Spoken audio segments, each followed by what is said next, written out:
les entreprises peuvent faire face au bouleversement sans précédent qui s'annonce en matière de compétences et de métiers, notamment du fait des technologies. Secteur après secteur, métier après métier, les entreprises sont confrontées à la nécessité et à l'urgence d'un gigantesque effort de reconversion. Il s'agit à la fois d'intégrer l'impact qualitatif que les technologies vont avoir sur les métiers, de faire face à la rapidité de transformation des compétences requises et de parvenir à développer celles qui, du fait de leur rareté, sont critiques et source d'avantages concurrentiels. Disons-le, la façon d'approcher la formation professionnelle est restée très traditionnelle. On peut voir quelques approches complémentaires, cas pratiques, simulation, dispositions ad hoc, e-learning, mais elle reste encore conçue sur les mêmes bases que le modèle scolaire. L'exposition au savoir est la source d'apprentissage, qui reste externe au travail effectif du quotidien.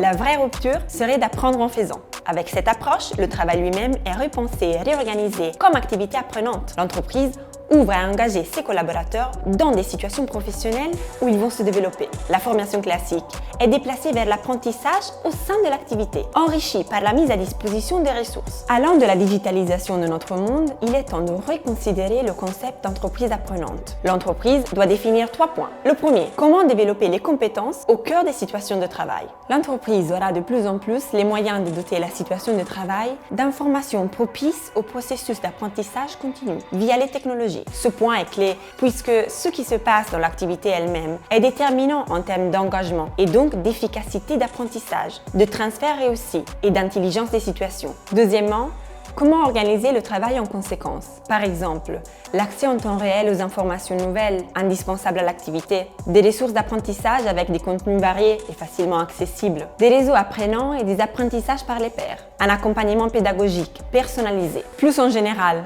une culture de l'apprenance, véritable volonté d'apprendre et apprendre ensemble. Enfin, comment faire en sorte que le management soutienne ce processus d'apprentissage? Transformer l'approche de l'entreprise en matière de développement de compétences suppose dans un premier temps de faire comprendre que la formation doit être intégrée dans les situations de travail. Il s'agira pour le DRH de le démontrer concrètement en assurant la mise en pratique de cette approche sur quelques métiers critiques avec une logique test and learn. Par exemple, chez Talent, entreprise qui compte 3000 consultants avec une croissance à 2 chiffres, dans des métiers en transformation permanente, ce sont des learning communities par métier, composés des intéressés eux-mêmes, qui produisent en continu les éléments d'apprentissage à intégrer progressivement dans le métier.